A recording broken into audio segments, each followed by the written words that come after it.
అండి. Next customization long frocks మన దగ్గర కస్టమైజేషన్ జరిగింది. ఇది వచ్చేసి ఫ్రంట్ నెక్ ఈ విధంగా పెట్టి పైపింగ్ పెట్టించామన్నమాట స్టార్ నెక్ స్టైల్లో. అండ్ హ్యాండ్స్ వచ్చేసి ఈ విధంగా 3/4 హ్యాండ్స్ పెట్టించాను. అండ్ ఇక్కడ చిన్న పఫ్ అనేది ఇప్పించాను.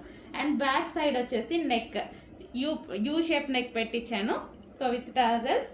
అండ్ ఇదంతా మనకి జార్జెట్ చికెన్ వర్క్ అండి. మొత్తం చికెన్ వర్క్ ఐటమ్. ఇది మొన్న షాప్లోకి వెళ్ళినప్పుడు సేల్ చేస్తున్నారు, వేరే 350 రూపీస్ పర్ మీటర్ సేల్ చేస్తున్నారండి. సో చూసుకోండి, మొత్తం టాప్ అంతా చికెన్ వర్క్.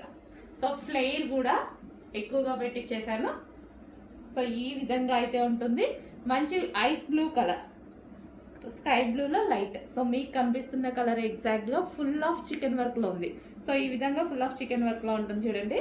సో ఫ్రాక్ అనేది మంచి లాంగ్ ఫ్రాక్ స్టైల్లో ఇక్కడ వరకు వస్తుంది అనమాట. ఓకే, చాలా సూపర్గా ఉంటుంది. So simple and sweet look అనమాట. Simple and sweet look. Rough and tough కాబట్టి రఫ్ అండ్ టఫ్ వాష్ చేసేసుకోవచ్చు.